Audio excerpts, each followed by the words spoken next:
हे friends, आज के इस वीडियो में हम लोग कवर करने वाले हैं नेक्स्ट टॉपिक, जो कि है दोस्त आप लोगों का यहाँ पर फोर्थ टॉपिक है, जो कि है दोस्त जैन धर्म। इसमें जो वास्तविक संस्थापक जी हैं हमारे महावीर स्वामी, उनकी जीवनी और शिक्षाओं के बारे में पढ़ेंगे। यूपी पेट सिलेबस के अनुसार ही ये सारे टॉपिक कवर करवाए जा रहे हैं। इसके पहले हमने 3 टॉपिक को ऑलरेडी कवर करवा रखा है। ठीक है, फर्स्ट टॉपिक था ये सिंधु घाटी की सभ्यता, एंड सेकेंड टॉपिक था आप लोगों का वैदिक सभ्यता, एंड थर्ड टॉपिक था आप लोगों का बौद्ध धर्म। ठीक है, ये 3 टॉपिक आप लोगों का ऑलरेडी कवर करवा दिया गया है दोस्त। अगर आप लोग इस वीडियो को नहीं देखे हो तो आप लोग इस वीडियो को जाकर इसका प्लेलिस्ट पड़ा है हमारे चैनल पर, आप लोग देख सकते हो। नहीं तो मैं इसका लिंक जो है इस वीडियो के डिस्क्रिप्शन बॉक्स में दे दूंगा, वहाँ से आप लोग जाके उस वीडियो को देख सकते हो और अपने यूपी पेट 2022 के प्रिपरेशन को बेहतरीन कर सकते हो। ओके, तो मैं बता दूं दोस्त, यहाँ पर जैन धर्म में जो महावीर जी की जीवनी और शिक्षाएँ हैं, इसके बारे में तो पढ़ेंगे ही पढ़ेंगे, लेकिन जैन धर्म से रिलेटेड और भी जितने फैक्ट बन सकते हैं और भी जितने इंपॉर्टेंट क्वेश्चन बन सकते हैं आप लोगों की यूपी SSC के पॉइंट ऑफ व्यू से, और जितने भी आप लोगों के गवर्नमेंट एग्ज़ाम होते हैं, रिलेटेड एग्ज़ाम होते हैं, उन सारे एग्ज़ामों के पॉइंट ऑफ व्यू से जितने भी क्वेश्चन बन सकते हैं, वो सारे क्वेश्चन, वो सारे फैक्ट इस एक वीडियो में जैन धर्म से रिलेटेड आप लोगों को क्लियर मैं करवाऊंगा। ओके, तो मैं बता दूं इस एक वीडियो से आप लोगों को जैन धर्म से रिलेटेड, ठीक है, जितने भी इंपॉर्टेंट फैक्ट हैं वो सारे क्लियर होने वाले हैं। तो दोस्त, ये केवल आप लोगों को यूपी पेट 2022 के एग्ज़ाम में ही नहीं मदद करेगा ये वीडियो, जो आप लोगों का न्यू वैकेंसी यूपी SSC के थ्रू आने वाले हैं, जैसे कि वीडियो हुआ, उसके बाद से आप लोगों का लेखपाल का एग्ज़ाम होने वाला है, उसके बाद से जूनियर असिस्टेंट हुआ, और उसके बाद से आप लोगों का ये लोअर PCS हुआ। इन सारे एग्ज़ामों में भी ये वीडियो जो है आप लोगों को मदद करेगा। ठीक है, तो यहाँ पर दोस्त आज के इस वीडियो में हम लोग ये फोर्थ टॉपिक को कवर करेंगे, जो कि है दोस्त जैन धर्म। ओके, जैन धर्म, इनकी महावीर जी की जीवनी और शिक्षाओं के बारे में, और जो अलग अलग फैक्ट हैं उसके बारे में। तो दोस्त वीडियो पर लास्ट तक बने रहिएगा, क्योंकि दोस्त ये एक वीडियो जो है आप लोगों को बहुत ही हेल्पफुल साबित होने वाला है, क्योंकि दोस्त ये हमारे यूपी पेट सिलेबस में है। तो अगर आप लोग यूपी पेट का एग्ज़ाम देने वाले हो तो ये वीडियो आप लोगों को बहुत ही ज़्यादा हेल्पफुल साबित होने वाला है। ओके, तो चलिए स्टार्ट करते हैं। तो यहाँ पर देख लेते हैं दोस्त जैन धर्म। जैन धर्म दोस्त, ये इनके जो वास्तविक संस्थापक माने जाते हैं जैन धर्म के, वो माने जाते हैं महावीर स्वामी जी। ये जो है जैन धर्म के वास्तविक संस्थापक माने जाते हैं। ये 24वें तीर्थंकर थे, जैन धर्म के 24वें तीर्थंकर के रूप में ये जाने जाते हैं, और इन्हीं को वास्तविक संस्थापक माना जाता है जैन धर्म के। लेकिन अगर पूछ ले दोस्त, जो जैन धर्म की स्थापना किसने किया था, तो जैन धर्म की स्थापना दोस्त ऋषभ देव जी ने किया था, जो कि दोस्त प्रथम तीर्थंकर हैं हमारे जैन धर्म के। ओके, जैन धर्म की स्थापना का श्रेय किसे जाता है, तो ऋषभ देव को जाता है। ठीक है, और इनका जो प्रतीक है, ऋषभ देव जी का जो प्रतीक है वो है दोस्त सांड। ठीक है, सांड जो है इनका प्रतीक चिन्ह जो है ऋषभ देव का, वो सांड है। ओके, ये चीज़ आप लोग इस पॉइंट को आप लोग क्लियर होगा। उसके बाद से अगर मैं बात करूँ, यहाँ पर थोड़ा जूम मैं कर लेता हूँ इसको, यहाँ पर कुछ नोट्स दिया गया है, इसको देख लेता हूँ। नोट्स में क्या दिया है, 6ठी शताब्दी ईसा पूर्व में भारतवर्ष जो है वो 16 महाजनपदों में बटा हुआ था, जिसकी जानकारी हमें, अगर बौद्ध ग्रंथ की बात करूँ तो बौद्ध ग्रंथ में आप लोगों का अंगुत्तर निकाय है, जिसमें आप लोगों को भारतवर्ष के 16 महाजनपदों की जानकारी आप लोगों को मिलता है अंगुत्तर निकाय में, जो कि एक बौद्ध ग्रंथ है। अगर मैं बात करूँ जैन ग्रंथ में ऐसा कौन सा ग्रंथ है जिसमें 16 जनपदों की जानकारी मिलती है, तो वो है भगवती सूत्र। तो दोस्त, यहाँ पर दोस्त क्वेश्चन पूछता है कि जो है 16 महाजनपदों की जानकारी हमें बौद्ध के किस ग्रंथ में मिलता है, तो अंगुत्तर निकाय हो जाएगा। अगर जैन ग्रंथ में पूछ ले कौन से ग्रंथ में, तो भगवती सूत्र में हमको 16 महाजनपदों की जानकारी मिलती है। ओके, उसके बाद से अगर मैं बात करूँ दोस्त, यहाँ पर 22वें तीर्थंकर, जैन धर्म के 22वें तीर्थंकर कौन थे, तो अष्टनेमी जी हैं जैन धर्म के 22वें तीर्थंकर। ओके, उसके बाद से 23वें तीर्थंकर जो हैं वो हमारे जैन धर्म के हैं, वो हैं पार्श्वनाथ जो हैं, ये 23वें तीर्थंकर हमारे जैन धर्म के माने जाते हैं। ओके, और एक चीज़ मैं बता दूं दोस्त, पार्श्वनाथ जी जो थे, जो कि 23वें तीर्थंकर थे हमारे जैन धर्म के, ये जो है किसके पुत्र थे, तो अश्वसेन जी के पुत्र थे। और ये अश्वसेन जी जो हैं ये काशी के इक्ष्वाकु वंशीय राजा थे। ठीक है, काशी के इक्ष्वाकु वंशीय राजा थे, जिनके पुत्र ये पार्श्वनाथ थे, जिनके जो है पुत्र जो है ये पार्श्वनाथ थे। ओके, महावीर से 250 वर्ष पूर्व, महावीर से यहाँ पर 250 वर्ष पूर्व जो है ये इनका जो काल था, ये महावीर जी से 250 वर्ष पहले ही इनका जो काल है। ठीक है, क्योंकि ये 23वें तीर्थंकर, उसके बाद से 24वें तीर्थंकर वो आएंगे। ठीक है, आप लोगों के महावीर स्वामी। उसके बाद से अगर मैं एक चीज़ बता दूँ दोस्त, पार्श्वनाथ जी जो थे ये निग्रंथ के, इनके जो अनुयायी थे वो निग्रंथ कहलाते थे। ठीक है, पार्श्वनाथ जी के जो अनुयायी थे वो निग्रंथ कहलाते थे। उसके बाद से अगर मैं बात करूँ दोस्त, पार्श्वनाथ, इन्होंने संन्यास जीवन को कब स्वीकारा था पार्श्वनाथ जी ने? तो पार्श्वनाथ जी ने 30 वर्ष की अवस्था में ही संन्यास जीवन को स्वीकार लिया था, ठीक है। और इनके द्वारा जो है 4 महाव्रत जो है प्रतिपादित किए गए थे। वो कौन से 4 महाव्रत है, इससे रिलेटेड क्वेश्चन पूछा जाता है। तो पहला है सत्य एंड दूसरा है अहिंसा, तीसरा है अपरिग्रह एंड चौथा है अस्तेय, ठीक है। अस्तेय मीन्स क्या होता है? चोरी ना करना। अपरिग्रह मतलब क्या होता है कि मतलब कि जिसका घर द्वार ना हो। सत्य मतलब सत्य हमेशा बोलना। अहिंसा मतलब हिंसा ना करना, ठीक है। ये 4 जो है महाव्रत थे हमारे पार्श्वनाथ जी के। तो ये चीज़ आप लोगों को क्लियर हुआ होगा। अगर मैं बता दूं दोस्त, पार्श्वनाथ जी की जो मृत्यु हुई थी, इनका जो निर्वाण हुआ था, मतलब कि जैन धर्म में मृत्यु को क्या बोला जाता है? निर्वाण बोला जाता है। क्या बोला जाता है? निर्वाण बोला जाता है। तो पार्श्वनाथ जी की जो मृत्यु हुई थी, इनका निर्वाण जो हुआ था वो कहाँ पे हुआ था? समेध पर्वत में, जो कि दोस्त झारखंड में पड़ता है ये समेध पर्वत। यहाँ पर पार्श्वनाथ जी की मृत्यु हो गई थी। इनका निर्वाण जो है समेध पर्वत पर हो गया था, जो कि झारखंड में पड़ता है। ओके, उसके बाद से अगर मैं नेक्स्ट बात करूं तो दोस्त 24वें तीर्थंकर की अगर मैं बात करूं, जो कि है दोस्त हमारे जैन धर्म के अंतिम तीर्थंकर की बात करूं तो वो थे दोस्त आप लोगों के महावीर स्वामी, जिसको मैंने अभी बताया। महावीर स्वामी जी जो थे वो 24वें तीर्थंकर थे हमारे जैन धर्म के, और इन्हीं को वास्तविक संस्थापक भी माना जाता है। इनका जन्म अगर मैं बात करूँ, इनका जन्म कब हुआ था? तो इनका जन्म हुआ था 540 ईसा पूर्व में कुंडग्राम, जो कि वैशाली में पड़ता है, ठीक है। 540 ईसा पूर्व में इनका जन्म हुआ था कुंडग्राम में, जो कि वैशाली में पड़ता है। ओके, अगर मैं बात करूं यहीं पर इनकी मृत्यु कब हुई थी, तो मृत्यु इनकी हुई थी दोस्त 468 ईसा पूर्व में। 72 वर्ष की अवस्था में इनकी जो है मृत्यु हो गई थी। कहाँ पर? पावापुरी में। पावापुरी नामक स्थान पर इनकी मृत्यु हो गई थी, जो कि दोस्त बिहार में पड़ता है, ठीक है। तो यहाँ पर जन्म आप लोगों का 540 ईसा पूर्व में कुंडलग्राम वैशाली में हुआ था, और मृत्यु 468 ईसा पूर्व में 72 वर्ष की अवस्था में पावापुरी नामक जगह पर, जो कि बिहार में पड़ता है, वहाँ पर इनकी मृत्यु हो गई थी। उसके बाद से अगर मैं बात करूँ इनकी पत्नी का नाम क्या था, तो इनकी पत्नी का नाम यशोदा था। इनकी पत्नी का नाम क्या था? इनकी पत्नी का नाम यशोदा था। और पुत्री की अगर मैं बात करूँ तो अन्नोजा प्रियदर्शनी इनकी पुत्री का नाम था, जो जिनका विवाह जो है इन्होंने जमाली से किया था। जिनका जो है विवाह इन्होंने जमाली से कर दिया था। और ये जो जमाली थे दोस्त, ये हमारे महावीर स्वामी जी के प्रथम शिष्य भी थे, ठीक है। जमाली जो थे इनके दामाद, ठीक है, ये प्रथम शिष्य भी थे हमारे महावीर स्वामी जी के। ओके, जिनको इन्होंने जैन धर्म की जो है दीक्षा दी थी, ठीक। उसके बाद से अगर मैं बात करूं दोस्त, ये गृह त्याग ये कब किए थे? मतलब कि ये 30 वर्ष की अवस्था में ही ये गृह त्याग कर दिए थे, अपना जो है घर द्वार छोड़ दिए थे 30 वर्ष की अवस्था में ही। ओके, तो इतनी बातें थी हमारे महावीर स्वामी जी से रिलेटेड। उसके बाद से अगर मैं बात करूँ, यहाँ पर कुछ नोट्स दिया गया है, इसको मैं पढ़ लेता हूँ। नोट्स में है बचपन का नाम इनके क्या था? बचपन का नाम क्या था? वर्धमान था। क्या नाम था? बचपन का नाम इनके वर्धमान था, ठीक है। उसके बाद से अगर मैं बात करूं इनको ज्ञान की प्राप्ति जो है कब हुई थी, तो ज्ञान की प्राप्ति 12 वर्ष की कठिन तपस्या के बाद। 12 वर्ष, यहाँ पर 30 वर्ष की अवस्था में इन्होंने जो है गृह को त्याग दिया था, अपने घर को त्याग दिया था। उसके 12 वर्ष के बाद जो है 12 वर्षों की कठिन तपस्या के बाद जम्बिक के समीप, मतलब कि जम्बिक नामक जगह है एक, उसके समीप ऋजुपालिका नदी, यहाँ पर ये नदी इंपॉर्टेंट है, इसको भी ध्यान में रखिएगा। ऋजुपालिका नदी के तट पर साल वृक्ष के नीचे इनको जो है ज्ञान की प्राप्ति हुई थी। ओके, उसके बाद से जब इनको ज्ञान की प्राप्ति हो गई, तब इनको किस किस नाम से बुलाया गया? तो इनको जो है जिन कहा गया, अहर्त कहा गया, निग्रंथ कहा गया, ठीक है। जिन कहा गया, अहर्त कहा गया, निग्रंथ कहा गया। तो ये पूछा जाता है क्वेश्चन, तो इसको आप लोग ध्यान रखिएगा। ध्यान में, जिन को क्या कहते हैं? विजेता। जिन मतलब क्या होता है? विजेता। अहर्त मीन्स होता है पूज्य, और निग्रंथ मीन्स होता है बंधनहीन, जिसके पास कोई भी बंधन ना हो, जिसके जीवन में जिसके लाइफ में कोई बंधन ना हो, ठीक है, वो पूरी तरीके से स्वतंत्र हो, उसी को बोलते हैं निग्रंथ। तो ये 3 नाम से इनको बुलाया गया, कब? जब इनको ज्ञान की प्राप्ति हो गई थी।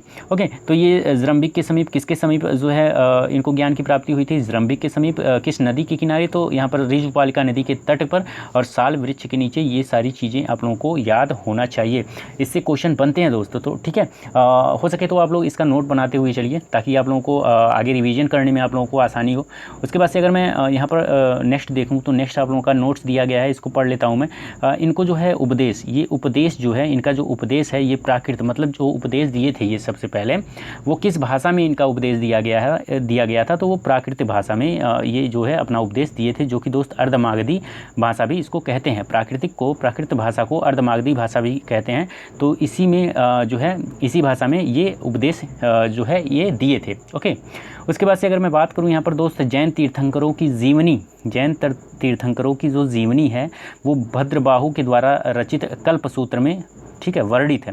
ठीक है, भद्रबाहु द्वारा रचित कल्पसूत्र नामक ग्रंथ में यहाँ पर जैन तीर्थंकरों की जीवनी के बारे में लिखा गया है। किसमें? कल्पसूत्र में, जो कि भद्रबाहु के द्वारा ये रचित है, कल्पसूत्र। ओके, उसके बाद से अगर मैं बात करूँ दोस्त, यहाँ पर खजुराहो का जैन मंदिर का निर्माण किसने करवाया था? तो चंदेल शासकों ने करवाया था खजुराहो के जैन मंदिर का निर्माण। ओके, नेक्स्ट, ये क्वेश्चन कई बार रिपीट हुआ, ये इंपॉर्टेंट है। ठीक है, इसको आप लोग ध्यान में रखिएगा। उसके बाद से अगर मैं नेक्स्ट बात करूँ तो मौर्य काल में जैन धर्म का प्रसिद्ध केंद्र कौन सा हुआ करता था? तो मथुरा हुआ करता था। क्या हुआ करता था? मथुरा। मौर्य काल में जैन धर्म का प्रसिद्ध केंद्र किसे माना जाता है? मथुरा को माना जाता है। उसके बाद से अगर मैं नेक्स्ट पॉइंट की बात करूँ, जैन धर्म को मानने वाले कुछ राजा थे, उसके बारे में हम आप लोगों को बता देना चाहते हैं। ठीक है, पहले राजा थे उज्जैन, दूसरे थे वंद राजा, उसके बाद से चंद्रगुप्त मौर्य खुद थे। ठीक है, यहाँ पर चंद्रगुप्त मौर्य, जिसके बारे में हम लोग आगे पढ़ने वाले हैं मौर्य काल में। ठीक है, उसके बाद से खारवेल थे, यहाँ पर खारवेल थे। ठीक है, उसके बाद से राष्ट्रकूट राजा अमोघ वर्ष थे। उसके बाद से आप लोगों के यहाँ पर राष्ट्रकूट राजा अमोघ वर्ष हो गए, चंदेल शासक थे। ठीक है, ये जो राजा हैं उज्जैन, वंद राजा, चंद्रगुप्त मौर्य, खारवेल, उसके बाद से राष्ट्रकूट राजा अमोघ वर्ष और चंदेल शासक, ये जैन धर्म को मानने वाले कुछ राजा थे। तो इससे भी रिलेटेड क्वेश्चन पूछे जाते हैं, तो इसको ध्यान में रखिएगा। उसके बाद से अगर मैं बात करूँ यहाँ पर दोस्त, पुनर्जन्म एवं कर्मवाद, पुनर्जन्म एवं कर्मवाद में विश्वास जो है ये जैन धर्म के लोग जो है रखते थे। ठीक है, पुनर्जन्म और कर्मवाद में ये विश्वास रखते थे। ओके, उसके बाद से अगर मैं बात करूं, यहाँ पर मैंने पहले ही बताया था आप लोगों को, बौद्ध धर्म में जब हम बौद्ध धर्म को जब पढ़ा रहे थे तो उसमें मैंने बताया था बौद्ध धर्म और जैन धर्म में क्या समानता है। तो ये दोनों ही अनीश्वरवादी होते हैं, ये दोनों ही अनीश्वरवादी हो मतलब कि ईश्वर को ना मानने वाले ये होते हैं, जैन धर्म के लोग भी और बौद्ध धर्म के लोग भी, यही दोनों में समानता है। ओके, उसके बाद से चलिए नेक्स्ट देख लेते हैं। तो नेक्स्ट आप लोगों का ये रहा जैन धर्म की कुछ शिक्षाएं यहाँ पर दिए गए हैं, तो इसको पढ़ लेता हूँ मैं। तो यहाँ पर पंच महाव्रत यहाँ पर दिया गया है, मतलब 5 प्रकार के महाव्रत के बारे में यहाँ पर बात कही गई है जैन धर्म में। ठीक है, पहला क्या है? अहिंसा, मतलब कि हिंसा ना करना, मतलब कि जीव हत्या ना करना, ये पहला महाव्रत है। उसके बाद से दूसरा महाव्रत है क्या? सत्य, मतलब कि हमेशा सत्य बोलना, ऐसा जैन धर्म के महाव्रत में कहा गया है। एंड थर्ड है अपरिग्रह, मतलब कि संपत्ति इकट्ठा ना करना, किसी भी प्रकार की संपत्ति इकट्ठा ना करना, ये अपरिग्रह है।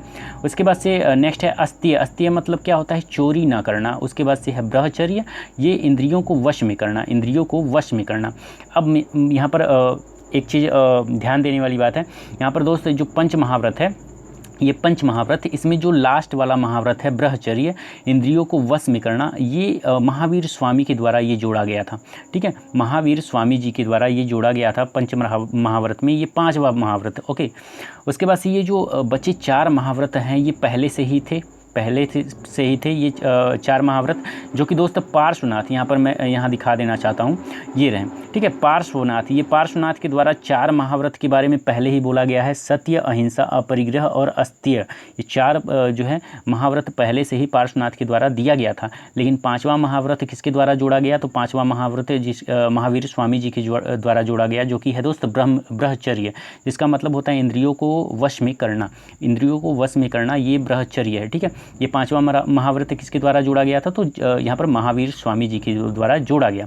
अब यहाँ पर जैन धर्म में त्रिरत्न के बारे में बात कर लेता हूँ मैं। तो त्रिरत्न कितने हैं? तो 3 है। ठीक है, यहाँ पर त्रिरत्न 3 है। और बौद्ध धर्म में त्रिपिटक हमने देखा था। ठीक है, उसमें भी 3 त्रिपिटक थे।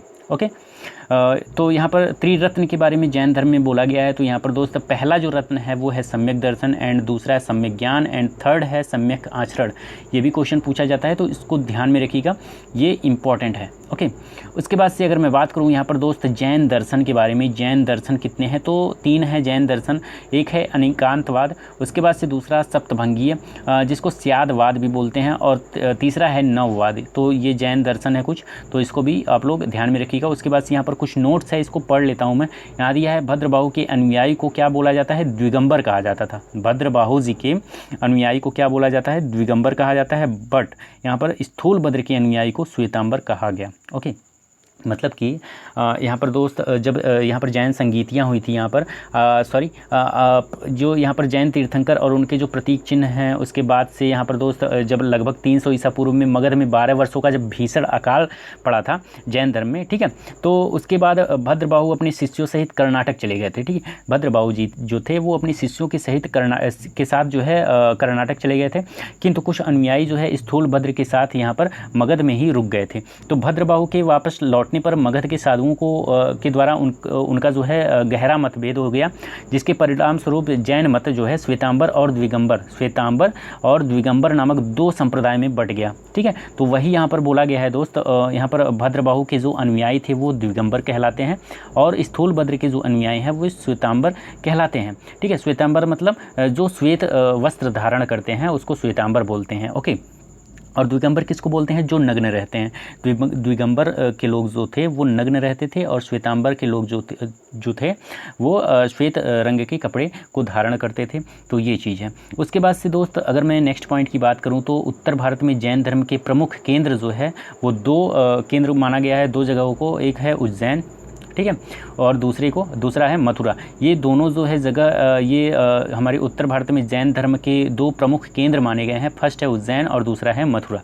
उसके बाद से अगर मैं नेक्स्ट बात करूं यहाँ पर जैन धर्म के कुछ ग्रंथ के बारे में। जैन धर्म का जो ग्रंथ है वो अर्धमागधी भाषा में लिखा गया है। जैन धर्म का जो ग्रंथ है, जितने भी ग्रंथ हैं जैन धर्म के, वो सारे अर्धमागधी प्राकृत भाषा में लिखा गया है। ओके, उसके बाद से नेक्स्ट अगर मैं बात करूँ जैन धर्म में सामान्य बोलचाल की भाषा जो थी क्या थी? प्राकृत, मतलब अर्धमागधी कह सकते हो या तो प्राकृत कह सकते हो, दोनों एक ही है। ठीक है, उसके बाद से नेक्स्ट अगर मैं बात करूँ यहाँ पर जैन साहित्य को जो है दोस्त जैन धर्म में आगम कहा जाता है, जैन साहित्य को। उसके बाद से यहाँ नेक्स्ट है जैन धर्म का प्रारंभिक इतिहास जो है ये कहाँ पर मिलता है? तो कल्पसूत्र में मिलता है, जो कि दोस्त भद्रबाहु द्वारा ये रचित है। ठीक है, भद्रबाहु द्वारा ये रचित कल्पसूत्र में जैन धर्म का प्रारंभिक इतिहास के बारे में यहाँ पर वर्णन किया गया है कल्पसूत्र में। ओके, उसके बाद से अगर मैं नेक्स्ट यहाँ पर बात करूँ माउंट आबू के दिलवाड़ा जैन मंदिर का जो निर्माण किसने करवाया था? तो गुजरात के चालुक्य शासक भीमदेव प्रथम के सामंत विमल शाह ने करवाया था माउंट आबू के दिलवाड़ा जैन मंदिर का निर्माण। ओके, तो ये सारी चीज़ थे दोस्त आप लोगों की जो है इम्पॉर्टेंट। ठीक है, तो यहाँ पर मैंने आप लोगों के साथ डिस्कस किया। उसके बाद से यहाँ पर नीचे में जैसे ही आता हूँ यहाँ पर दोस्त आप लोगों का कुछ चार्ट है, इसको मैं आप लोगों के साथ डिस्कस कर देना चाहता हूँ, जो कि है दोस्त प्रमुख जैन तीर्थंकर एवं उनके प्रतीक चिन्ह। इससे भी रिलेटेड क्वेश्चन पूछे जाते हैं, तो इसको चलिए देख लेते हैं। तो यहाँ पर दोस्त दिया है जैन तीर्थंकर के नाम, प्रतीक चिन्ह और जैन तीर्थंकर के नाम एवं प्रतीक, यहाँ पर क्रम दिया गया। ठीक है, तो चलिए दो भाग में बटा है। तो फर्स्ट है ऋषभदेव प्रथम जो है तीर्थंकर थे हमारे जैन धर्म के, जिनका जो प्रतीक चिन्ह है वो सांड माना जाता है। एंड सेकंड है अजीतनाथ द्वितीय, ये तीर्थंकर थे जो कि दोस्त इनका जो प्रतीक चिन्ह है हाथी है। और तृतीय जो जैन तीर्थंकर हैं वो हैं संभव, इनका प्रतीक चिन्ह घोड़ा है। और चौथे जो यहाँ पर सप्तम, चौथा नहीं दिया है, पाँचवा छठवां नहीं दिया है, यहाँ पर सप्तम दिया है, जो कि इंपॉर्टेंट है। ये जो चार्ट में है वो केवल इंपॉर्टेंट है, जिससे क्वेश्चन बनते हैं वही इसमें इस चार्ट में दिया गया है। ठीक है, तो पार्श्व जो थे ये 7वें नंबर के तीर्थंकर थे, जिनका जो प्रतीक चिन्ह है वो स्वास्तिक माना जाता है। एंड यहाँ पर 16वीं जो तीर्थंकर हैं वो शांति हैं, जिनका प्रतीक चिन्ह हिरण को माना जाता है। उसके बाद से यहाँ पर दोस्त 21वें जो तीर्थंकर हैं वो नामी हैं, जिनका ये प्रतीक चिन्ह नीलकमल को माना जाता है। उसके बाद से 22वें तीर्थंकर जो कि मोस्ट इंपॉर्टेंट यहाँ पर दोस्त अरिष्टनेमी, इनका प्रतीक चिन्ह शंख है। उसके बाद से पार्श्व जो है 23वें तीर्थंकर, इनका जो प्रतीक चिन्ह है वो सर्प है। एंड 24वें तीर्थंकर जो है वो महावीर हैं, जिनका जो है प्रतीक चिन्ह सिंह है। ओके, उसके बाद से यहाँ पर कुछ जैन संगीतियाँ हुई थी, जैसे कि हमारी बौद्ध धर्म में बौद्ध संगीतियाँ हुई थी 4। ठीक है, उसी तरीके से यहाँ पर जैन संगीतियाँ हुई हैं जैन धर्म में। तो दो जैन संगीतियाँ हुई हैं, इसको हम लोग देख लेते हैं। प्रथम जैन संगीति हुई थी 300 ईसा पूर्व में, जो कि दोस्त पाटलिपुत्र नामक जगह पर हुआ था। इसके अध्यक्ष कौन थे? इस समय स्थूलभद्र जी है, जो प्रथम संगीति की अध्यक्षता जो कर रहे थे वो स्थूलभद्र जी कर रहे थे। उसके बाद से द्वितीय अगर संगीति की मैं बात करूँ जैन धर्म में, वो 6वीं शताब्दी में हुआ था, जो कि दोस्त बल्लभी, जो कि गुजरात में पड़ता है, इस स्थान पर द्वितीय यहाँ पर जैन संगीति हुई थी। इसकी अध्यक्षता कौन कर रहे थे? क्षमा श्रवण। ठीक है, द्वितीय जैन संगीति के जो अध्यक्ष थे वो क्षमा श्रवण थे। तो ये इंपॉर्टेंट था, तो इसको भी आप लोग ध्यान में रखिएगा। उसके बाद से यहाँ पर कुछ मैं तीर्थंकर और उनके प्रतीक के बारे में यहाँ पर बता देना चाहता हूँ। ऋषभदेव जी जो थे प्रथम तीर्थंकर, जिनको आदिनाथ के नाम से भी जाना जाता है, इनका जो प्रतीक चिन्ह है वो है वृषभ, मतलब कि सांड। उसके बाद से शांतिनाथ जी का जो प्रतीक है वो है हिरण। पार्श्वनाथ जी का है सर्पफड़। उसके बाद से महावीर जी का जो प्रतीक चिन्ह है वो है सिंह। अरिष्टनेमी का शंख अभी हमने पहले पढ़ा।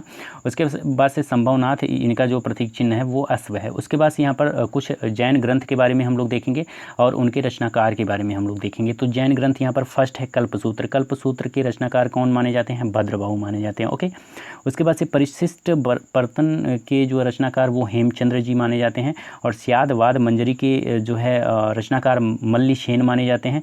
द्रव्य संग्रह के जो है रचनाकार वो नेमिचंद्र माने जाते हैं। उसके बाद से यहाँ पर नीचे दिया है प्रवचन सार, इनके जो रचनाकार हैं वो दोस्त कुंद को माने जाते हैं।